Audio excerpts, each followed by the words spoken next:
No final do mês de março, a OpenAI descontinuou o acesso ao público para sua ferramenta Sora, que permitia a geração de vídeos com IA generativa baseada em prompts de texto.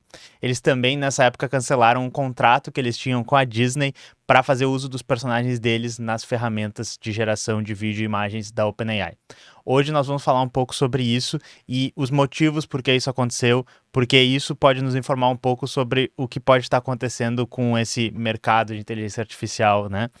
Mas nós somos o canal Tecnologia e Classe, nós falamos sobre tecnologia e política, nós temos quase 1000 vídeos aqui no canal, estaremos chegando logo nisso e estamos chegando a quase 100 mil inscritos. Me ajudem a pensar também em uma coisa interessante que a gente pode fazer quando chegar em 100 mil inscritos, beleza, pessoal? Sem mais delongas, depois do like e do se inscrever, vamos pro vídeo.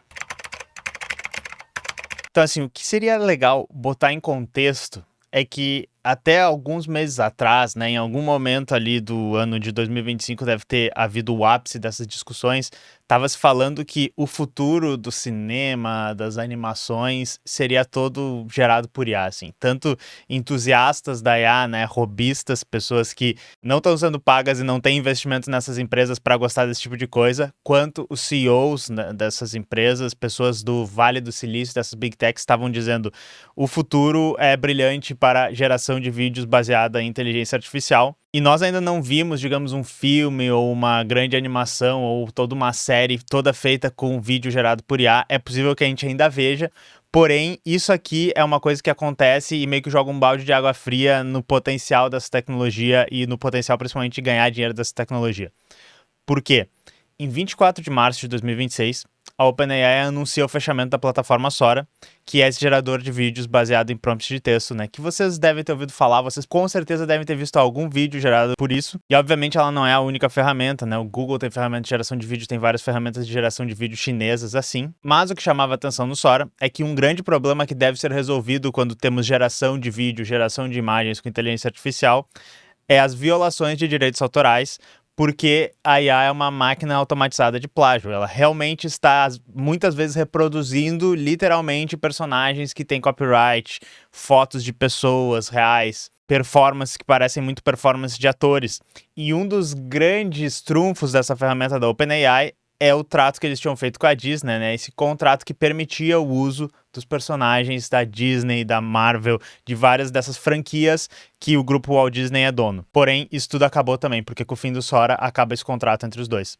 Eu vou trazer esse trechinho dessa notícia que fala de uma maneira mais específica o que aconteceu. A OpenAI informou à BBC na quarta-feira que descontinuou o Sora para poder se concentrar em outros desenvolvimentos, como a robótica, que, entre aspas, ajudará a resolver as tarefas físicas do mundo real. Desde o lançamento da plataforma, o Sora gerou 1,4 milhões de dólares em receita líquida global dentro do aplicativo, em comparação com 1,9 bilhões para o ChatGPT no mesmo período. O analista da Forrester, Thomas Russell, disse à BBC News que a plataforma era, entre aspas, um buraco negro de recursos com, entre aspas, monetização limitada. A plataforma teve dificuldades para impedir a criação de imagens não consensuais e desinformação realista, sem mencionar as graves violações de direitos autorais. Então, o que dá para entender, e eu deixei algumas matérias aqui que se vocês quiserem ler em mais detalhes, é que era um problemão para a OpenAI, essa plataforma, muitas coisas que precisavam ser resolvidas, né? Direitos autorais, as fake news, imagens não consensuais, imagens de cunho adulto também, tudo isso era extremamente problemático e a grana eles não estavam vendo. Nós fizemos um vídeo na época sobre isso, e isso foi em outubro de 2025. E uma das coisas que eu foquei muito nesse vídeo era a vantagem que a OpenAI e a Disney estavam buscando tirar desse acordo em específico, tá? Porque uma coisa muito interessante desse acordo é que a Disney estava comprando 1 bilhão de participação na OpenAI. Eles estavam comprando uma parte da OpenAI com esse 1 bilhão. E como isso era só participação, meio que nenhum dinheiro tinha trocado de mãos. Eles só assinavam um contrato e diziam, agora eu sou dono, né, de 1 bilhão que seja do tamanho da empresa de vocês. E eu digo desse jeito porque eles ainda não estão no mercado de ações, eles não têm partes assim públicas para vender para as pessoas, mas a Disney ficava dona de um pouco da OpenAI. Ela licenciava os personagens para ser usados, personagens dos quais a OpenAI já estava meio que violando a licença por eles aparecerem no sistema deles, então para a OpenAI era muito bom isso. E também a Disney ganhava acesso a versões novas, versões avançadas e de maneira gratuita ou mais barata do ChatGPT para suas operações internas. Então, a OpenAI fez uma venda de ChatGPT para a Disney, ganhou a permissão para usar esses personagens, né, não ia mais ser processada a princípio e ganhou um outro investidor na empresa dela. Para a OpenAI isso é um ganha, ganha, ganha, ganha. E eu também quis focar muito em como esse contrato se parece essas empresas mais velhas da burguesia, da mídia mais antiga, como por exemplo a Disney, mas eu também falo sobre Hollywood no geral, eu falo sobre gravadoras de música, percebendo que no campo da IA generativa existe meio que uma troca de se eu não posso vencer eles, eu tenho que me juntar a eles. Eles veem que essas empresas elas estão pegando, né, um pouquinho do dinheiro que eles receberiam, porque as pessoas agora estão assistindo menos streaming ou estão pirateando, né, entre aspas, as suas propriedades intelectuais, e daí a Disney disse assim, ok, eu quero ser dona de um pouquinho disso. Eles estão tirando um pouco do meu dinheiro, então eles não vão tirar um pouco do meu dinheiro, eu vou ganhar um pouco em cima desse novo mercado. Isso é exatamente o que está acontecendo agora com as gravadoras ganhando participação acionária em todas essas empresas de geração de música por IA. E é a mesma coisa que também quando o Spotify surge e o modelo de streaming se populariza, acontece com todas as gravadoras ganhando participação no próprio Spotify, fazendo contratos especiais em que elas têm bastante controle do Spotify, ganham bastante participação nos lucros deles para que tenha acesso, por exemplo, aos seus catálogos de música, tá? Era esse o comentário que eu estava fazendo nesse vídeo. Mas, com o passar do tempo, ficou claro um dos grandes problemas, que é o que a gente vai falar mais hoje, que tem a ver com IA generativa para vídeo. O Sora gastava essas montanhas de dinheiro em processamento para gerar vídeos que, na prática, não tinha retorno financeiro nenhum. Porque mesmo quando era gerado um vídeo viral que não era algo não consensual, que não era um roubo de copyright, que não era algum tipo de desinformação, as pessoas só pegavam, copiavam esse vídeo e postavam ele no Instagram, no TikTok, no YouTube. As pessoas não ficavam dentro da rede da OpenAI, ali dentro, consumindo um ecossistema de propagandas, botando seus dados. Basicamente, as pessoas diziam, ah, que legal, um vídeo, né, uma agulha no palheiro dessas porcarias geradas por IA, eles pegavam isso e viravam um meme na outra rede social. Então, como é que eles monetizavam isso? Eles não monetizavam, eles não conseguiram. Então, o fato de que essa geração de vídeo por IA simplesmente não se pagava fez a OpenAI nos ajudar a lembrar que uma hora o dinheiro de investimento especulativo acaba. E daí, quando esse dinheiro acaba, eles precisam mudar de rumo. Eles precisaram fechar o Sora. E daí, ao invés da OpenAI querer ter todo tipo de produto, além de ser um assistente pessoal, ser a nova Pixar da inteligência artificial, agora eles estão literalmente correndo para o setor corporativo, que é quem paga contratos, quem contrata eles e paga dinheiro de verdade, e não só hype especulativo, foto do estúdio Ghibli e tal. Eles também cancelaram duas outras coisas, tá? Eles cancelaram aquele modo adulto do ChatGPT, que o Sam Altman famosamente botou aquele tweet dizendo, eu acho que as pessoas têm que começar a falar de conteúdos adultos e receber conteúdo adulto no ChatGPT, que foi uma coisa muito estranha dele tweetar sobre isso, tipo, Sam Altman, você tá bem, sabe? São 4 da manhã e você tá tweetando esse tipo de coisa. Ele não tweetou isso às 4 da manhã, é só uma piada, tá? Às vezes eu falo um negócio aqui e as pessoas acham que eu falei algo literalmente, mas era só uma piadinha. Beleza, voltando. E o modo checkout também, que era o modo que permitia fazer compras dentro do ChatGPT. Esses são o tipo de coisa que, se vocês usam o produto o dia inteiro, talvez vocês não tenham visto, porque eles estavam em teste em diferentes lugares, sabe? Aparentemente tem lugares nos Estados Unidos que estão vendo propaganda também dentro do ChatGPT. Eu acho que aqui no Brasil a gente não vê todo esse tipo de coisa. Mas basicamente, acumulando cada vez mais prejuízo em todos os lugares, né? Mesmo que o ChatGPT capte muita receita, eles gastam muito rodando inferência, investindo em data center, investindo em pesquisa. Então, de todas as áreas que estavam dando prejuízo para eles, eles resolveram focar apenas nas ferramentas de código e soluções empresariais. Esse tipo de coisa é o foco que eles estão tentando mostrar.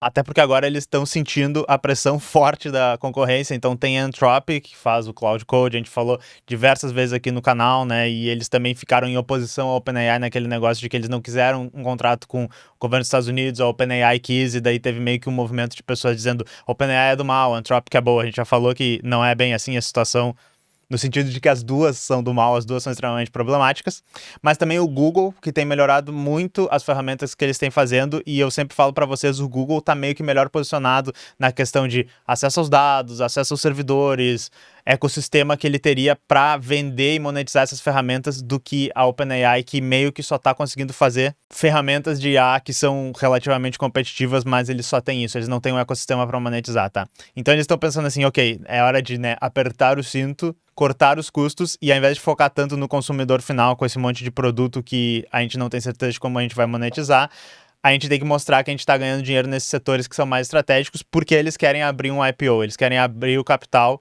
vender ações da empresa, talvez em algum momento do meio pro final desse ano, a gente ainda não sabe. Então, basicamente, eles pararam de ver a gente como consumidores de histórias do Linguiço Júnior e Moranguinho Fonseca, e assim, eu tenho que fazer uma acusação aqui. Esse roteiro foi escrito pela Biana, tá? Ela fez esse roteiro. Eu achei que ela tinha inventado, achei que ela, tal como uma IA generativa, tinha dito, deixa eu inventar aqui palavras que não existem, né? Linguiço Júnior e Moranguinho Fonseca, mas não, é uma série de novelinhas de personagens heterotop em formato de frutas que existe mesmo. Linguiça e a Moranguinho Fonseca. Mas, enfim, ao invés disso, eles vão tentar convencer as empresas que eles são uma empresa de software, né, sustentável e adulta, mas não adulta desse jeito. Eles também cancelaram o modo adulto. Tem aqui algumas notícias sobre isso. E daí essa reportagem aqui que fala mais especificamente sobre a relação da OpenAI com a Disney, eu trouxe da revista Deadline. Eu acho que eles falaram uma coisa bem interessante aqui, ó. Essa separação levanta questões práticas. A Disney recuperará seu investimento e a empresa pretende continuar sendo cliente da OpenAI. A Disney planejava usar a inteligência artificial da empresa para criar novos produtos, ferramentas e experiências, além de implementar oficialmente o ChatGPT para seus funcionários. É possível que parte desse trabalho seja desfeito. Além das questões práticas, o acordo com a OpenAI foi profundamente simbólico. Foi a maneira da Disney dizer, se não pode vencê-los, junte-se a eles. A lógica parecia ser que, se os gigantes da IA vão treinar seus modelos com a propriedade intelectual da Disney sem permissão, a empresa poderia muito bem começar a lucrar e aprender com isso. Ao mesmo tempo, a Disney disse ao Google para sair do seu gramado, enviando uma notificação extrajudicial exigindo que seus produtos de IA parassem de se comportar como uma, entre aspas, máquina de gacha virtual para Star Wars, Marvel e outras propriedades intelectuais. A Disney estava comprometida com a OpenAI, mas estava dizendo ao Google, ou vocês estão conosco ou contra nós.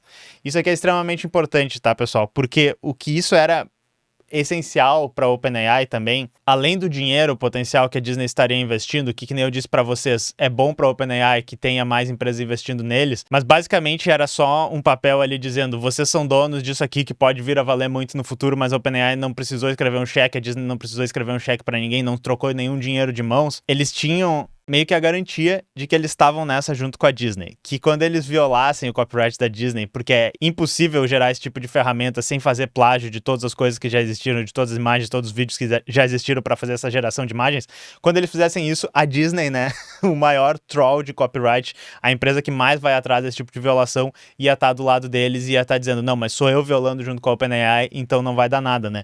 E nesse exemplo eles mostram que como o Google não estava junto com eles, não estava dentro do contrato, a Disney estava dizendo, tá, Google, eu vou te matar, vou te processar, amigão. E agora que a OpenAI não tá mais junto, o que a Disney vai fazer? Será que vai cantar o processinho?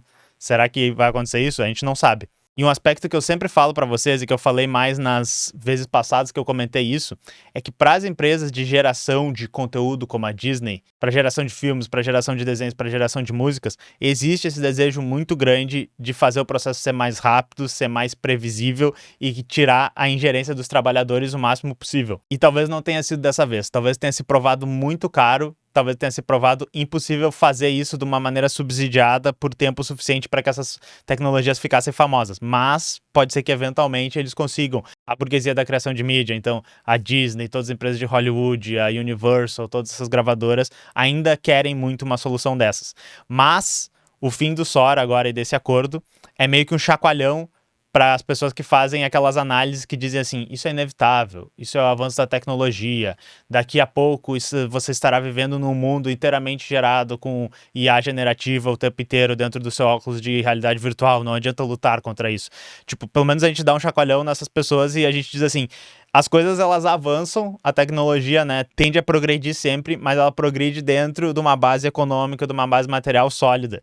E a OpenAI mostrou pra gente que não adianta só ficar fazendo memezinho de Twitter se isso não paga a conta dos servidores. Isso é mais uma expressão, né, do que a gente fala que pode ser o estouro da bolha de IA. Mas a gente não sabe direito quando isso vai acontecer. Porque o que a gente pode estar começando a ver agora é que essa fase do hype dessas tecnologias, que daí aparece até esses defensores que não têm investimento nenhum nessas empresas, que são só apenas entusiastas de IA e dizem, nossa, esse é o futuro, tudo vai ser assim no futuro. Essas pessoas perdem um pouco de voz, inclusive os CEOs também, e entra mais uma fase que tem a utilidade e o lucro dessas empresas. Eles vão botar na planilha e vão dizer, mas quantos data centers vocês construíram? Tá, quantos data centers estão operando? Quantas placas de vídeo tem ali? Qual é a depreciação das placas de vídeo? E daí os investidores vão botar na ponta do papel e dizer, ok, vale a pena investir nessa empresa aqui, não vale a pena investir nessa empresa aqui. E nesse caminho da OpenAI, se ela continuar fazendo as coisas desse jeito que ela tá e não conseguir mostrar esses resultados, existe a possibilidade real deles virarem, né, apenas uma notinha de rodapé na história. Deles eventualmente falirem e daí a Microsoft, que tem o seu investimento de 30 e poucos por cento na empresa,